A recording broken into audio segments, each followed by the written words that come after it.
আসসালামু আলাইকুম, কেমন আছেন সবাই? আশা করি সবাই অনেক অনেক ভালো আছেন। আরও একটি নতুন দিনে নতুন ব্লগে আপনাদের স্বাগতম। ঈদুল আজহার আপনাদের অনেক অনেক শুভেচ্ছা। ঈদ মুবারক। এখন বাজে হলো সকাল 6টার মতো। আমাদের এখানে আজকে ঈদের নামাজ হবে 7টা থেকে। তো আমি আরও আগে উঠেছি, উঠে গরম পানি দিয়েছি, কারণ আমার ছেলে সুফিয়ান হলো এত সকালে গরম পানি ছাড়া গোসল করতে পারবে না। গরমের দিন হলো, কারণ পানিটা ঠান্ডা, তো দেশের পানি এরকম ঠান্ডা পানি দিয়ে গোসল করলে ও ঠান্ডা লেগে যাবে, এজন্য গরম পানি দিয়েছি, কারণ নানার সাথে সেও তো নামাজ পড়তে যাবে। আর আজকে এখন বাহিরের আবহাওয়াটা দেখেন, মেঘলা মেঘলা একটা আবহাওয়া। কেমন বাহিরে, এই যে বাহিরে একটা কেমন মেঘলা মেঘলা পরিবেশ। যদি বৃষ্টি শুরু হয় তাহলে তো একদম অবস্থা খারাপ হয়ে যাবে।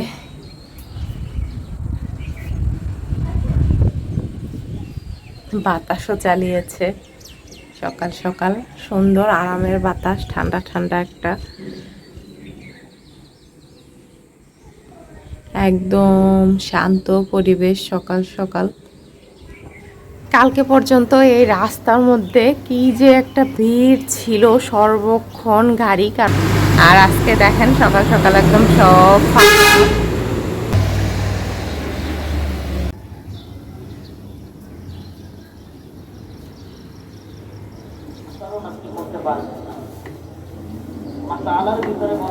শ্যামাই রান্না করা হবে, তার জন্য সকাল সকাল হলো দুধ জাল দিয়ে নিচ্ছি। দুধটা কালকেই জাল দেওয়া ছিল, তো আজকে এখন হলো গরম করে নেওয়া হচ্ছে।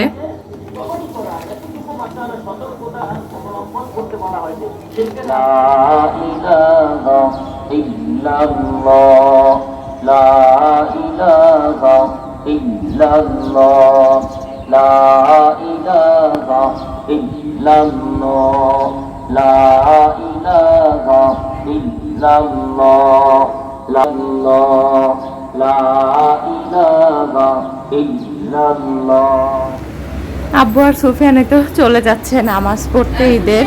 বাইরে লাইটটা জ্বালাও সুফিয়ান, লাইটটা জ্বালাও।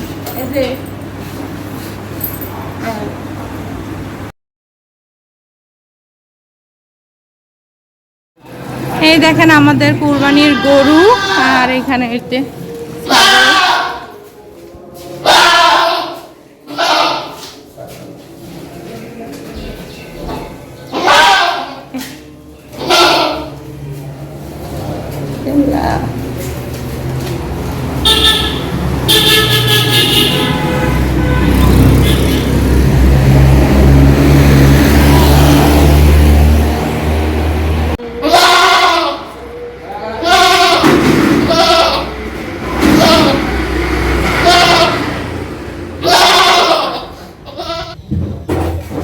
আম্মুর এই তো শ্যামাই রান্না করা শেষ। এখন বাজে হলো 8টার মতো। এখানে হলো এই তো জর্দা শ্যামাই রান্না করছে, আর আমাদের কুরবানিও দেওয়া শেষ নিচে।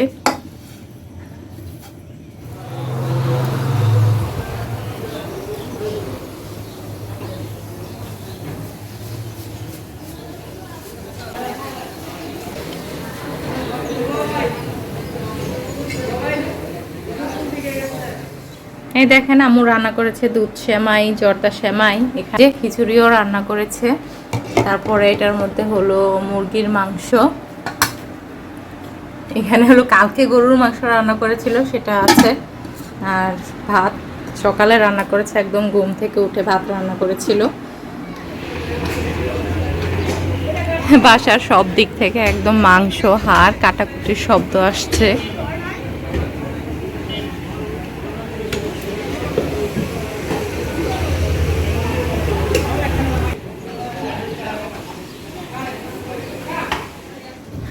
এখন আমি তো আম নিয়ে বসেছি, আম কাটবো, তারপরে সবাই মিলে আম খাবো। এই আমগুলো হলো আমার বড় ফুফাম্মার বাড়ি থেকে দিয়েছে। আব্বু আম্মু গিয়েছিল হলো গরু দেখতে ওনাদের এখানে, তো তখন ফুফাম্মা দিয়ে দিয়েছে। আমাদের এবারের কোরবানি ঈদটা আরও বেশি আনন্দময় হতো যদি সুফিয়ানের বাবা দেশে থাকতো, আসতো আমাদের সাথে, আর আমার 2 বোন যদি আমাদের সাথে থাকতো। তো আমার মেজো বোন তো কোনোভাবেই আসতে পারবে না, ওর সংসারে এত ব্যস্ততা। আর আমার ছোট বোন এতদিন আমাদের এখানেই ছিল, ওর তো মেয়ে বাবু হয়েছে, আপনাদের সাথে কিন্তু আমি এতদিন শেয়ার করিনি, আজকে বললাম এই সুখবরটা। তো মেয়ে নিয়ে এতদিন আমাদের এখানেই ছিল, এখন আবার শ্বশুরবাড়ি গিয়েছে ঈদ করতে। এই দেখেন আম কাটা শেষ, আমরুপালি আম এগুলা। আম্মু নাও, আব্বু আসলে ঘরে কাইটাতে মনে নেও, ওইটা নেও।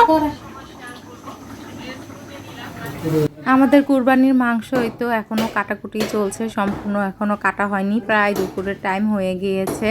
আর ছাগল তো এখনও আছে, ছাগল তো এখনও ধরেইনি।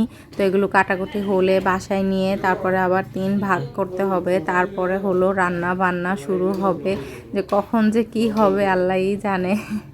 আজকে খাওয়া দাওয়া, দুপুরের খাওয়া দাওয়া হবে রাত্রে, তো দুপুরে যা আছে রান্না বান্না তাই খেতে হবে। মাংস টাংস রান্না করে একদম রাত্রে একবারে খাওয়া হবে। আর আম্মুর উপর দিয়ে তো আজকে এত চাপ যাচ্ছে, একটার পর একটা কাজ সকাল থেকে। আর এসব মাংস টাংস নিয়ে গেলে বাসায় তখন তো কাজের শেষই নেই, এগুলো সব মানুষকে দিতে হয়, একের পর এক মানুষ আসে। এখনই তো কত মানুষ বাসায় চলে আসছে, এই গ্যারেজের ভিতরে থাকায় অনেক মানুষ দেখে না যে এখানে মাংস কাটছে, সরাসরি 4 তলায় চলে যায়। এখানে আসলে কিন্তু আব্বু দিয়ে দিতে পারে মাংস, কিন্তু ওনারা আর খেয়াল করে না, বাসায় এখনই চলে যায়। কিন্তু আমাদের তো এখনও বাসায় মাংস যায়নি। সুফিয়ান কিছুক্ষণ তার নানার সাথে নিচে ছিল, মাংস কাটাকুটি দেখছিল। তো সেখান থেকে এসে তার ক্ষুধা লেগেছে, তো তাকে বললাম খিচুড়ি খেতে, সে হলো সেমাই খাবে, তার জন্য তাকে সেমাই দিলাম। আর আমাদের মাংস এতক্ষণে নিয়ে আসছে সব মাংস উপরে, এখন বাজে 1টার মতো। তো গরুর মাংস কাটাকুটি শেষ, সেগুলো নিয়ে আসছে। আর খাসি এখনও কাটা হয়নি, সেটা কেটে তারপরে নিয়ে আসবে। এগুলো সব বারান্দার মধ্যে রাখা হচ্ছে, কারণ ঘরের মধ্যে এগুলো নেয়নি, কারণ অনেক সময় মাছি আসে, তারপরে পিঁপড়া ওঠা শুরু করে, তার জন্য বারান্দায় একদম ফ্লোর ভালো করে পরিষ্কার করে সেখানে এগুলো রাখা হচ্ছে। এখান থেকে সব কিছু ঠিকঠাক করা হবে। এই যে আমাদের গরুর মাংস উপরে চলে এসেছে, এখন নিচে হলো খাসি কাটাকুটি চলছে। আর মাংস হলো যে 3 ভাগ করছি, কারণ আমাদের এখানে নিয়ম হলো 3টা ভাগ করা হয়। 1 ভাগ সমাজকে দেওয়া হয়, 1 ভাগ হলো গরিব দুঃখীদের জন্য, আর আরেক ভাগ হলো বাসার জন্য। 3 ভাগ করা হচ্ছে। ওই যে পিছনে হাড়, এগুলো পরে এই মাংসের সাথে মিশানো হবে, সব মাংস আর কি একসাথে 3টা ভাগ করা হবে। ভাগ করে তারপরে সব কিছু ব্যবস্থা করা হবে। আব্বু এখনো নিচে, এখনো সব কিছু শেষ হয় নাই। খাসি তো এখনো কাটা হয় নাই, ছাগল যেটা, গরু এখনো বাকি আছে। এই পায়ের হাড়টার মাথার মাংস এগুলো বাকি আছে। এখানে দেখেন কতক্ষণ ধরে এগুলো যে ঠিকঠাক করছে, যে প্যাকেট করা হচ্ছে, যে বালতির মধ্যে এগুলো হাড় ভরা হয়েছে, এগুলো সব ঠিকঠাক করা হবে। আর এর মধ্যে যে খাসির মাংস চলে এসেছে, এগুলো এখন ব্যবস্থা করতে হবে। আব্বু তো এখনো নিচে, আমি আর আম্মু মিলে এগুলো করছে। আম্মু তো আবার রান্না বান্নারও ব্যবস্থা করছে। কখন যে এগুলো শেষ করব আল্লাহ জানে। আমি কখনো এগুলো মানে এইভাবে প্যাকেট কুরবানির মাংস কিভাবে কি করা লাগে কখনো করিনি। আর ইটালিও কিছু করতে গেলে মানে মাংস অনেক আনলে, যখন 10 কেজি 15 কেজি একসাথে নিয়ে আসি, তখন সুফিয়ানের বাবা হলো এগুলো সব ঠিকঠাক করে। আর সুফিয়ান আমাকে সাহায্য করছে, যে পলিথিন খুলে খুলে দিচ্ছে, আমি হলো পলিথিনে ভরছি। এখানে মানুষকেও দিব, আমাদের আত্মীয় স্বজনকে দিব, তো তার জন্য মাংস রাখছি। তারপরে ফ্রিজেও রাখা হবে, আমার 2 বোনকে দেওয়া হবে, সেগুলো সব প্যাকেট করে রাখা হচ্ছে।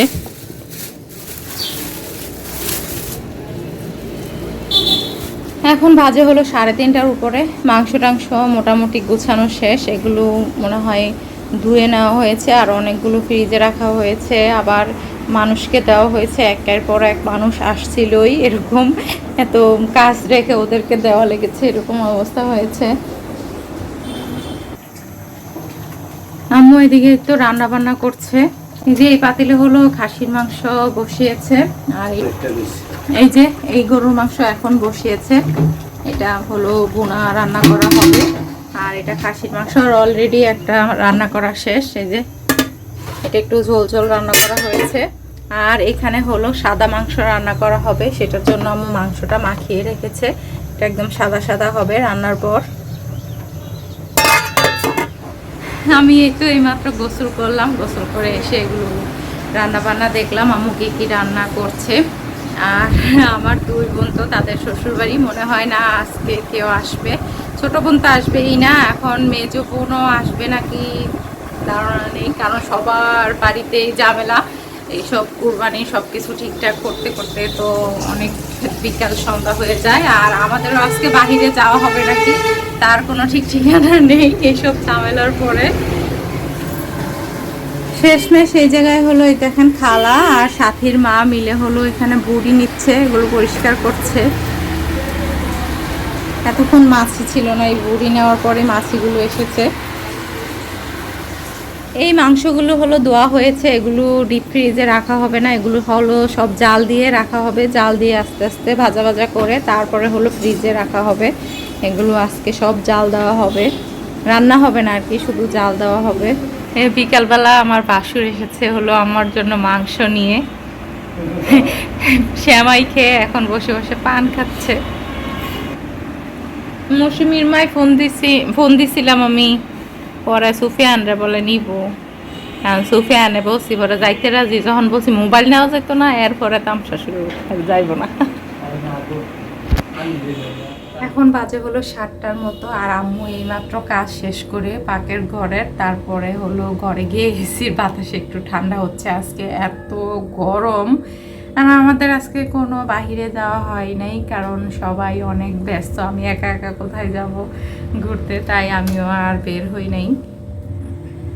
এই দেখেন, এই যে এখানে এক গরুর মাংস রান্না করা হয়েছে এক ধরনের, আর এটার মধ্যে হলো খাসির মাংস, আর এখানে ওই যে গরুর মাংস, এটা মনে হয় সিনার মাংস রান্না করা হয়েছে। এখানে হলো সাদা গরুর মাংস,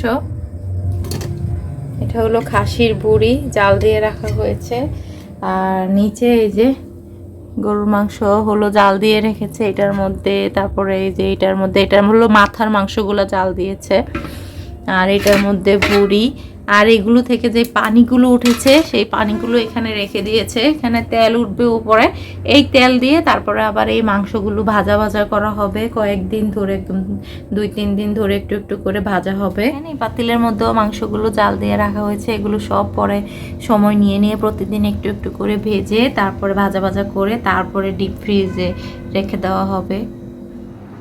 আজকে সন্ধ্যার পর থেকে আমার শরীরটা এত খারাপ লাগছে, মনে হচ্ছে শরীরে কঠিন জ্বর আসবে এরকম লাগছে। আর আজকে আমার সারাদিনও এমনিতেও শরীর ভালো না, আর অনেক দিন ধরেই আমি বেশ কয়েকদিন ধরে আমি অনেক অসুস্থ, তো ডাক্তারের কাছে যাচ্ছি, চিকিৎসা নিচ্ছি, দেখি কি হয় কেমন হয়। শরীরে নাকি একদমই রক্ত নেই, তারপরে আমার হলো থাইরয়েড ধরা পড়েছে, তো সেটারও চিকিৎসা হচ্ছে। তো দেখি এখন কেমন হয়, সামনে ডাক্তারের ওষুধ টষুধ খেয়ে শরীর কেমন হয়, ভালো লাগে নাকি। আর আজকে আমি দেশে থাকায় আমার আব্বু একা না, না হলে আজকেও ওনাদেরও একদম একা ঈদ করতে হতো। আমার দুই বোন তো শ্বশুরবাড়ি, আবার আমার হাজব্যান্ডও যদি দেশে আসতো আমার সাথে, তা আমারও শ্বশুরবাড়ি থাকা লাগতো ঈদের দিন, হয়তো বা বিকালে আসতাম। তো না আসায় আমি আব্বু আম্মুর সাথে ঈদ করতে পেরেছি আর কি। ও আসলে শ্বশুরবাড়ি যেতাম, ঈদের কোরবানি ঈদে তো যেতামই, আর ও না আসলে সবসময় আমি আমাদের বাসায় ঈদ করি, আর আমার হাজব্যান্ড দেশে আসলে সবসময় শ্বশুরবাড়িতে ঈদ করি। তো আমি থাকায় তাও আব্বু আম্মু সারাদিন মানুষ পেয়েছে, সুফিয়া ছিল, আমি পেয়েছি, না হলে তো তারা একদম একা হয়ে যেত। সেই কথাটা চিন্তা করলে ভালো লাগে না যে আব্বু আম্মু একদম একা হয়ে যায়, তখন অনেক খারাপ লাগে। আসলে আমার আব্বু আম্মুর কোনো ছেলে নেই, 3 মেয়ে, তো 3 মেয়ে যার যার শ্বশুর বাড়ি চলে গেলে তো ওনারা একাই, তো কিছুই করার নেই, এটাই বিধির নিয়ম।